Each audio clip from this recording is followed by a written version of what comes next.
guys, welcome to our channel Learning Concepts, where we will provide the basic skills of learning from the beginners to masters. A very good morning to all of you here. This is our new channel in which we are introducing some tips for learning English. So small kids, are you ready for this? And this is helpful for the parents also who are at home and want to teach their children in a starting. So for the beginners, this is the first introduction in which we will learn about the introduction of 4 lines. In English language, it is very important to know this 4 lines concept to make your child learn how to write beautifully in 4 lines copy. So in your 4-line copy, you used to see these 4 lines. First line is called the front line and the second one is called waistline. This third line is called baseline and this fourth line is called tail line. So ये 4 lines आप हमेशा देखते होंगे अपनी 4 lines copy में, जिसे हमें पहचानना है उनके नाम से। तो पहली लाइन जो है उसे कहते हैं फ्रंट लाइन, दूसरी लाइन को हम कहते हैं वेस्ट लाइन, तीसरी लाइन को कहते हैं बेस लाइन और चौथी लाइन होती है टेल लाइन। इन 4 लाइन के बारे में अगर हम अच्छी तरह से समझ सकते हैं तो हम बच्चों को कहाँ से शुरू करना है और कहाँ पर रुकना है ये अच्छे से समझा सकते हैं, जिससे कि बच्चा हर एक लेटर को प्रॉपर लाइन के अकॉर्डिंग लिखना सीखता है। तो ये पहला टॉपिक है जो आपको पता होना चाहिए। इसके बाद हम नेक्स्ट टॉपिक में सीखेंगे पैटर्न्स, जो इन 4 लाइन के ऊपर बेस्ड होगा।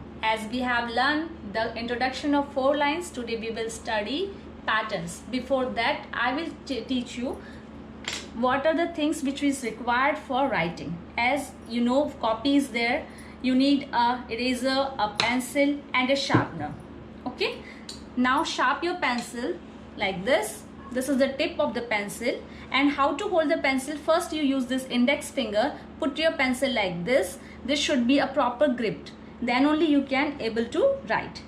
Now how to write and what to write I will teach you in this video. So first we are going to study pattern, in which first pattern is standing line.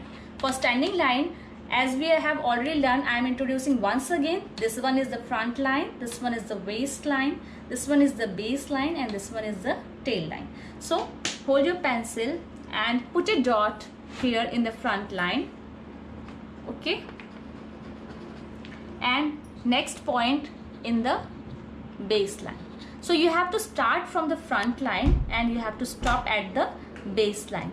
Now this is the standing line. Once again I am repeating, start from the front line and stop at the base line. So this is the main use which we have learned. Okay, we have to start from the front line and stop at the base line. This is called standing line. तो हम standing line कैसे सीख रहे हैं? सबसे पहले हमें तो पेंसिल पकड़ना आना चाहिए। जैसे कि मैंने आपको बताया, लिखने के लिए हमें क्या क्या चीज़ों की ज़रूरत होती है। सबसे पहले पेंसिल चाहिए, देन शार्पनर चाहिए और इरेज़र चाहिए अगर हमने कोई गलती की है तो उसे मिटाने के लिए। पेंसिल को आप अच्छे से शार्प करेंगे इस तरह से, और इसके बाद आपकी ग्रिप इतनी अच्छी होनी चाहिए कि आपकी पेंसिल हिले ना, ताकि आपकी जो राइटिंग है वो फर्म रहे। देन आपको स्टार्ट करना है यहाँ से। मैं पेंसिल के टिप यहाँ पर रख रही हूँ, यहाँ पर एक डॉट बनानी है। देन ये आपकी फ्रंट लाइन में एक डॉट होगी, देन आपके बेस लाइन में एक डॉट होगी। फ्रंट लाइन से बेस लाइन तक आपको स्ट्रेट आना है, बिना मूवमेंट के सीधे आएंगे। यहाँ वहाँ ना जाते हुए स्ट्रेट लाइन, ऐसे आपको बनेगी standing line.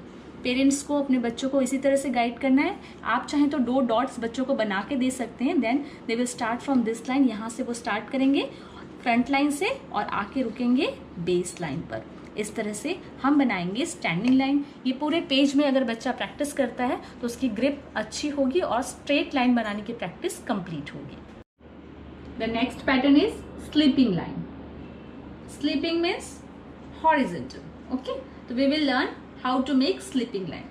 Here the 4 lines are given. We will write sleeping line in this waist line. So what we have to do, we have to put a dot here and then another dot here, and then we have to add these 2 dots horizontally. So this is sleeping line. Okay, this is called sleeping line. अगर आपको sleeping line सीखना है तो पहले आप एक dot बनाएंगे, फिर उसके बाद थोड़ी दूरी पर एक दूसरा डॉट बनाएंगे। ठीक है, इसके बाद हम इस डॉट से शुरुआत करते हैं और ये जाकर उस डॉट में जुड़ेगी और ये जो लकीर है वो आड़ी होगी, जिसको हम क्या कहते हैं? Sleeping line. तो इस तरह से हम स्लीपिंग लाइन्स ड्रॉ करेंगे। आज हमने 2 पैटर्न सीखे, स्टैंडिंग एंड स्लीपिंग। इसके बाद नेक्स्ट पैटर्न की तरफ हम बढ़ते हैं। नेक्स्ट पैटर्न होगा towards the new pattern. Again the next pattern is slanting line. So first see, this is a pencil. Okay, what do you mean by forward and what do you mean by backward? Forward यानी होता है आगे बढ़ना, ठीक है, and backward means होता है पीछे जाना। तो हम लोग आज फॉरवर्ड और बैकवर्ड स्लैंटिंग लाइन सीखेंगे। स्लैंटिंग लाइन का मतलब होता है टेढ़ी लकीर।